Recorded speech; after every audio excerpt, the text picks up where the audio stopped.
So here the rulers of Asafjai dynasty.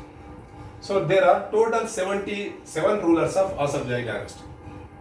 ఇక్కడ మనకు ఆసఫ్జాహీ వంశంలో ప్రధానంగా 7 రాజుల గురించి మనకు చర్చ వస్తుంది. అంటే మొత్తం ఆసఫ్జాహీ డైనాసిటీలో హైదరాబాద్ స్టేట్ని పరిపాలించినటువంటి నిజామ్స్ 7 నిజామ్స్ ఉన్నారు, 7 నిజామ్స్. వీళ్ళలో మధ్యలో వచ్చినటువంటి ఒక 2 నిజాంలకు సంబంధించి నాసర్జంగ్, సలాబజ్జంగ్, వీళ్ళిద్దరు కూడా కొంతకాలం హైదరాబాద్ స్టేట్ని పరిపాలించారు, కానీ వారిని మనం నిజామ్స్గా పరిగణించాం. సో ఆ ఇద్దరిని పక్కన పెట్టినట్లయితే మనకు మొత్తంగా ఆసఫ్జాహీ డైనాసిటీకి హైదరాబాద్ స్టేట్కి సంబంధించి 7 నిజామ్స్ యొక్క ప్రస్తావన వస్తుంది. సో ఒక్కసారి వారు పరిపాలించినటువంటి కాలాన్ని కనుక మనం గమనించినట్లయితే ముందుగా the founder of the dynasty was Nizam ul Mulk, who ruled from 1724 to 1748. That means 24 years. So 24 years. So after he was succeeded by Nasarjung, and again he was succeeded by Salabajjang. Nasarjung ruled from 1748 to 51, and the Salabajjang ruled from 1751 to 61. So here that 2 rulers were not belongs to Asafjai dynasty. So that is why they were not claimed as the Nizams. So then after 1761 he was succeeded by Nizam Ali Khan, who ruled from 1761 to 1803. So ఇక్కడ మనకు నిజాం ఉల్ ముల్క్ 1748లో మరణించిన తర్వాత అంతర్గత సంక్షోభం, civil war, political internal crisis was give. అంటే ఇక్కడ మనకు 1724లో నిజాం ఉల్ ముల్క్ మరణానంతరం వచ్చినటువంటి పరిస్థితులు ఎట్లా ఉందంటే, ఆనాడు వారసత్వ తగాదాలు, అంతర్గత సంక్షోభం రావడం కారణంగా కొంతకాలం నాసర్జంగ్, సలాబజ్జంగ్ వీరు హైదరాబాద్ రాజ్యాన్ని వాళ్ళ చేతుల్లోకి తీసుకోవడం జరిగింది.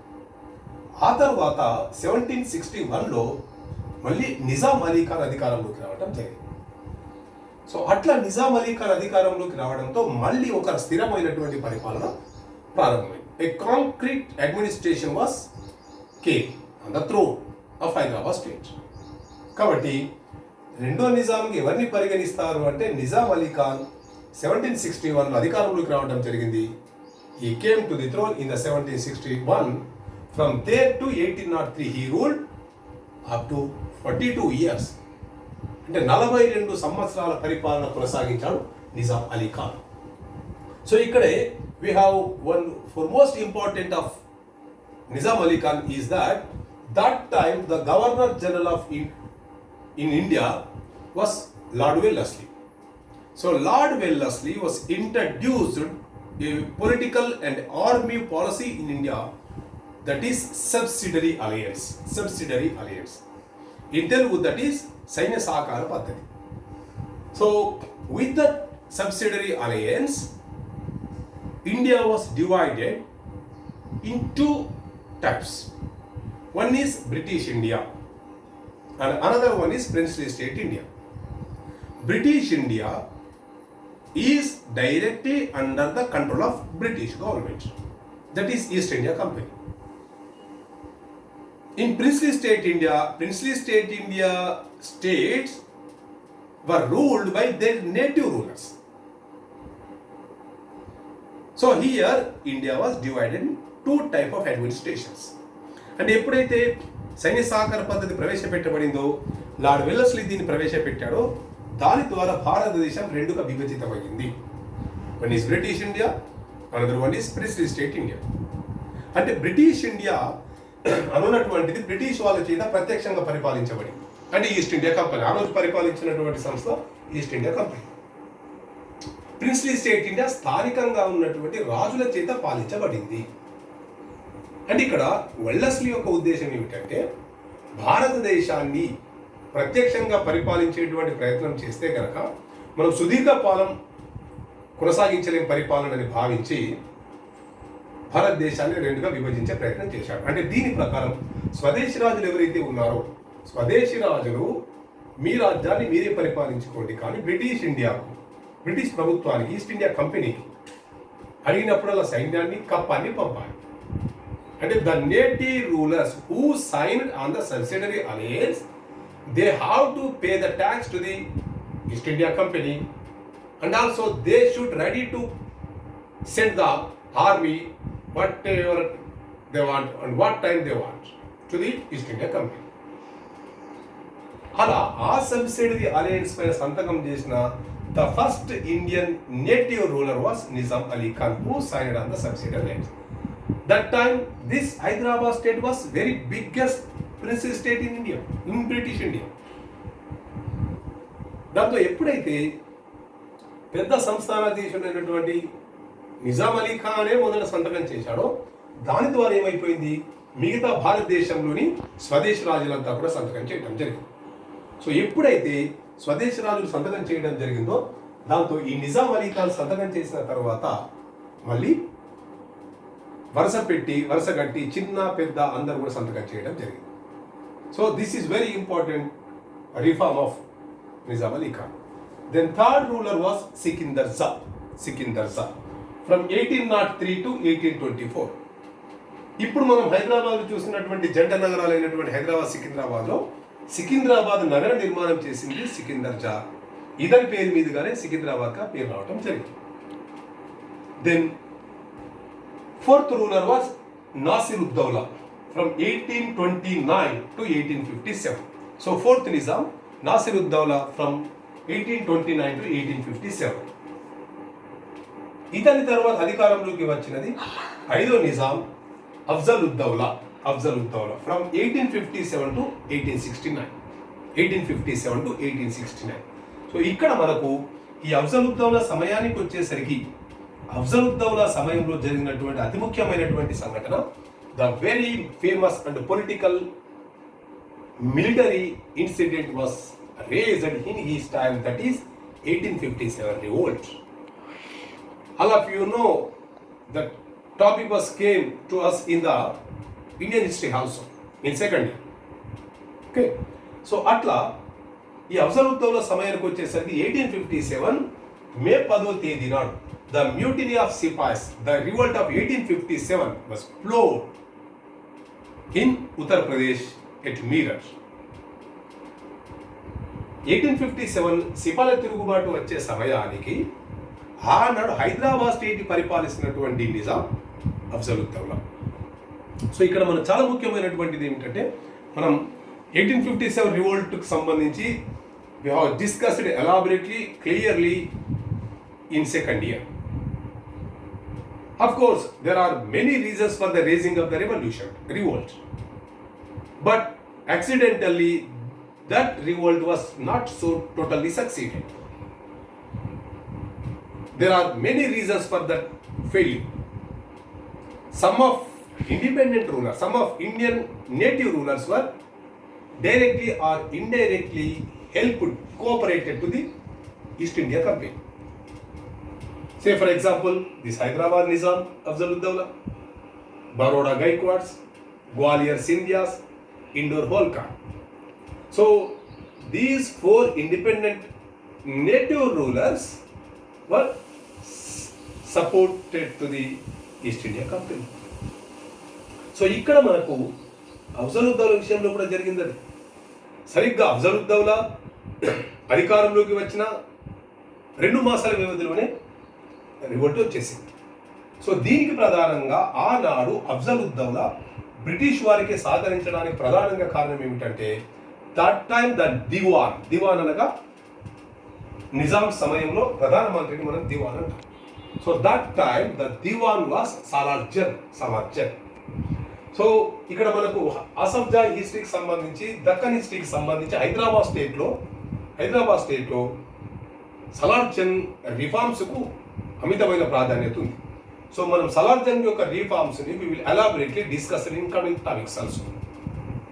సో ఇక్కడ సలార్జంగ్ యొక్క ప్రమేయం, సలార్జంగ్ యొక్క వ్యూహం, సలార్జంగ్ యొక్క సహకారం, ఆయన వ్యూహాత్మకంగా వ్యవహరించినటువంటి పద్ధతి ద్వారా అఫ్జల్-ఉద్-దౌలా బ్రిటిష్ వారికి సహకరించడం జరిగింది.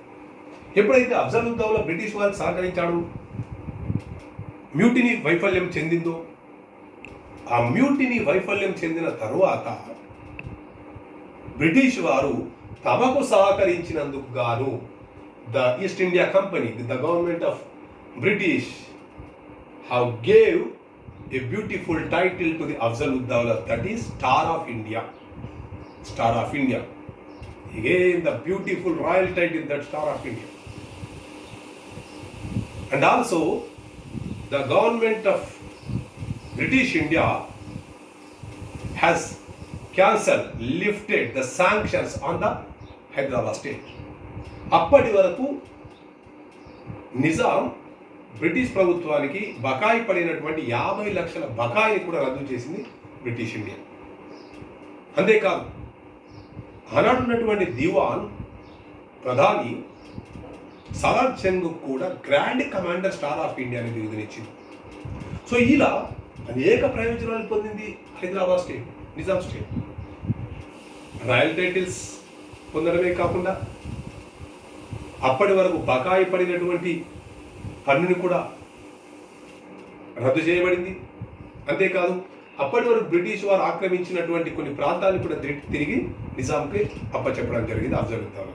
సో ఇవన్నీ చేయడానికి ప్రధానంగా కారణం ఏమిటి? తిరుగుబాటు సమయంలో బ్రిటిష్ వారికి నిజాం సహకరించడమే దీనికి ప్రధాన కారణం. సో ఇలా అఫ్జలుద్దౌలా అనంతరం వచ్చినటువంటి 6వ Nizam Mir Mehboob Ali Khan. So he was ruled from 1869 to 1911. So this is also very long time, almost 42 years.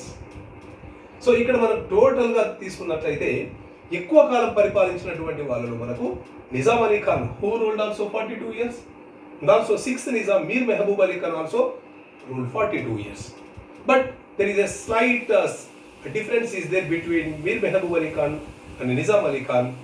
Nizam Ali Khan was ruled 42 years totally independently.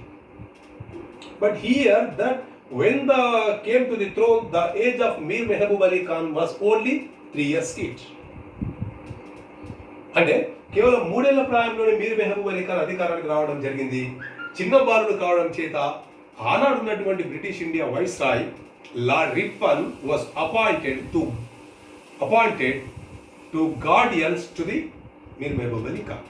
So one important guardian is Salar Jung. And ఇక్కడ Mir Mehboob Ali Khan he was not totally independent ruler. That time he was minor. Indirectly the main power was used by the Salar Jung one.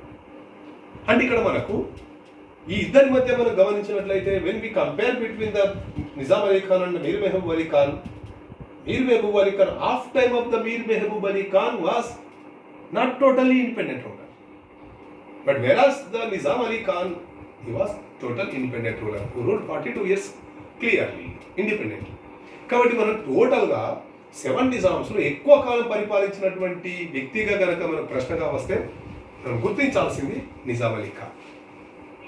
So అట్లా మీర్ మెహబూబ్ అలీ ఖాన్ 1869 నుంచి 1911 వరకు పరిపాలించాడు.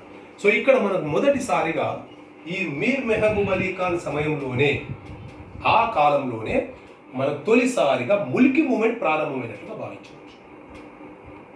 The main reason for the Mulki movement during the time of Mir Mehboob Ali Khan is the reason for that is the reforms of the Salar Jung one. కారణం ఏమిటంటే Salar Jung I was the Diwan of 3 Nizams. Salar Jung I introduced many education reforms in Hyderabad state, especially English education reforms was introduced by him. That time the royal official language of Hyderabad state is Urdu, especially Dakkani Urdu. But he was introduced to the English education in Hyderabad state. That time there is no available English teachers in the Hyderabad state. With that reason, he was invited the many scholars, teachers from various parts of India who were fluently in English. Aghorenath Chattopadhyaya, who was the father of Sarojini Naidu, Syed Bilgrami, Keshava Chandra Pillai, many of scholars are there. So atla వివిధ ప్రాంతాల నుంచి అనేక మంది scholars, English పండితులు హైదరాబాద్ స్టేట్కి వచ్చారు. They occupied the main positions in the Hyderabad state, in the diwan, in the Nizam's place, court. And then they became very much strong there. Indirectly, that was very sad, guilty to the native educators. అంటే ఇతర ప్రాంతం నుంచి వచ్చినటువంటి వాళ్ళు నిజాం ఆస్థానంలో ఉన్నతమైనటువంటి పదవుల్ని పొందడం చేత స్థానికంగా ఉన్నటువంటి విద్యావంతులకు అవకాశాలు పోయాయి. సో దాంతో స్థానికులైనటువంటి వీళ్ళంతా కూడా పరాయి ప్రాంతాల నుంచి వచ్చిన వాళ్ళు, ముఖ్యంగా బెంగాల్ ఆ ప్రాంతం నుంచి వచ్చినటువంటి వాళ్ళు నిజాం ఆస్థానంలో ఉన్నతమైనటువంటి స్థానాన్ని పొందడం చేత మా హక్కులు, మా అవకాశాలు, మా ఉద్యోగాలు, ఉపాధి పోతుందని భావించినటువంటి స్థానికులైనటువంటి విద్యావంతులు పరాయి ప్రాంతాల నుంచి వచ్చినటువంటి విద్యావంతులకు వ్యతిరేకంగా చేసినటువంటి పోరాటమే ముల్కీ ఉద్యమం. Here the Mulk means the native. Arabic భాషలో ముల్క్ అనగా అర్థం లోకల్ ఆర్ నేటివ్, స్థానికులు అని. సో అట్లా పరాయి ప్రాంతాల నుంచి వచ్చినటువంటి వాళ్ళని నాన్ ముల్క్ లేదా గైర్ ముల్క్ అని కూడా అంటారు. సో ఇట్లా పరాయి ప్రాంతాలు వచ్చినటువంటి వాళ్ళు ఈ ప్రాంతాన్ని వదిలి వెళ్ళాలని చెప్పి go back non Mulki movement ప్రారంభమైంది. అంటే మనకు తొలిసారిగా హైదరాబాద్ స్టేట్ మొన్న వచ్చినటువంటి తెలంగాణ ఉద్యమం దాకా మనం పోల్చినట్లయితే హైదరాబాద్ స్టేట్లో ప్రాంతేతరులు ఎవరైతే ఉన్నారో ప్రాంతేతరులకు వ్యతిరేకంగా ప్రాంతీయ ప్రజలు అవకాశాల కోసం జరిగినటువంటి పోరాటాలు చాలా ఎక్కువగానే ఉన్నాయి. అంటే మనం మొదటిసారిగా ఆ పోరాటాన్ని మనం ఎక్కడ చూడవచ్చు అంటే మీర్ మహబూబ్ అలీ ఖాన్ దగ్గర చూడవచ్చు. ఆ తర్వాత seventh and last Nizam was Mir Osman Ali Khan. So his time is from 1911 to 48, 17 September. So this is very very important period. మనకు ఏడో నిజాం అండ్ లాస్ట్ నిజాం మీర్ మహబూబ్, మీర్ ఉస్మాన్ అలీ ఖాన్ సమయం మనం గమనించినట్లయితే 1911 to 48. ఈ 1911 to 48 మనం చూసినట్లయితే చాలా కీలకమైనటువంటి ప్రపంచ చరిత్రలో very crucial time this is in the history of the world. 2 world wars were happened in this same period. The first World War from 1914 to 18, Second World War from 1939 to 45. అంటే మనకు ఏడో నిజాం సమయంలో ప్రపంచ యుద్ధాలు జరిగాయి. అంతేకాదు భారత జాతీయోద్యమంలో in the movement of Indian freedom movement very important freedom incidents were also raised in this time also. Khilafat movement, non-cooperation movement, civil disobedience movement, Salt Satyagraha, Quit India movement. So ఈ రకమైనటువంటి ముఖ్యమైనటువంటి అనేకమైనటువంటి సంఘటనలు ఈ సమయంలోనే జరిగాయి. అంతేకాదు భారతదేశానికి స్వాతంత్రం వచ్చింది కూడా ఈ సమయంలోనే. అంటే మనకి ఏడో నిజాం యొక్క సమయం యొక్క కాలాన్ని మనం గమనించినట్లయితే అనేకమైనటువంటి కీలకమైన భారత జాతీయోద్యమ ఘట్టాలు ఇప్పుడే జరిగాయి. ప్రపంచంలో కీలకమైనటువంటి సంఘటనలు ఇక్కడే జరిగాయి. కాబట్టి ఏడో నిజాం యొక్క చరిత్ర చాలా ముఖ్యమైనది. సో ఇక్కడ భారతదేశానికి స్వాతంత్రం అంటే బ్రిటిష్ వారి నుంచి భారతదేశం స్వాతంత్రం పొందిన తర్వాత, విముక్తైన తర్వాత ఆనాడు ఉన్నటువంటి చివరి వైస్రాయ్ లార్డ్ మౌంట్ బాటన్ దేశ విభజనకు పాల్పడడం జరిగింది. India divided in 2 nations, India and Pakistan. So అట్లా 2 దేశాలుగా విడిపోయిన తర్వాత స్వదేశీ రాజులకు ఆయన ఒక అవకాశం ఇచ్చాడు. ఏమిటంటే whether they are interested to join to in India, it is acted, or otherwise they are interested to merge into Pakistan, they will. Our third option also is there. They have very much right to declare themselves as an independent also. అంటే ఇక్కడ 3 అవకాశాలు ఉన్నాయి. వారు పాకిస్తాన్లో కలవచ్చు, ఇండియాలో కలవచ్చు, లేదంటే స్వతంత్రంగా ఉండవచ్చు. మరి ఆనాడు ఉన్నటువంటి పరిస్థితి ఏమిటంటే హైదరాబాద్ రాజ్యం పూర్తిగా భారతదేశ మధ్యలో ఉన్నటువంటిది కాబట్టి పాకిస్తాన్లో కలవడానికి అవకాశం లేదు, ఖచ్చితంగా భారతదేశంలో కలవాలి. పైగా ఆనాడు ఉన్నటువంటి హైదరాబాద్ స్టేట్లో సమాజంలో 95% ప్రజలు హిందువులే, పాలకుడు మాత్రం ముస్లిం. కాబట్టి అనివార్యంగా భారతదేశంలో కలవాల్సిన పరిస్థితి ఉంది. కానీ నిజాం పలు సందర్భాల్లో పాకిస్తాన్లో కలుస్తానన్నాడు, ఇండియాలో కలుస్తానన్నాడు, లేదా స్వతంత్రంగా ఉంటానన్నాడు, పూటకో మాట మార్చడం. అదే సమయంలో నిజాంకు వ్యతిరేకంగా పెద్ద ఎత్తున పోరాటాలు వచ్చాయి. రజాకార్ వ్యతిరేక పోరాటాలు, తెలంగాణ సాయుధ పోరాటం, హైదరాబాద్ స్టేట్ కాంగ్రెస్ పోరాటాలు, జాయిన్ ఇండియా మూమెంట్, ఇలాంటి అనేక పోరాటాలు వచ్చాయి.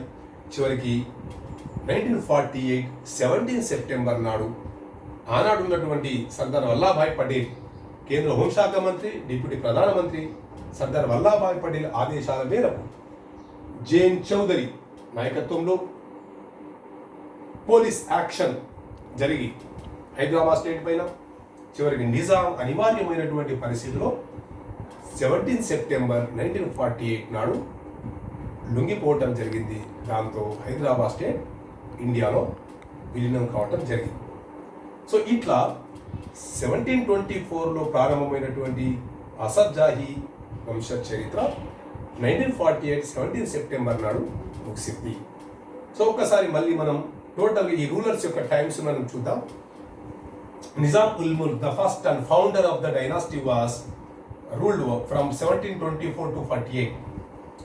Second Nizam Ali Khan 1761 to 1803. Third Nizam Sikindar Jah 1803-1829. Fourth Nizam Nasir-ud-Dawla 1829 to 1857. Afzal-ud-Dawla 1857-1869. Mir Mehboob Ali Khan 1869-1911. Mir Usman Ali Khan 1911 to 48 17 September. So this is the brief history of Nizam. Thank you. In next class we have discussed elaborately about each Nizam. Thank you.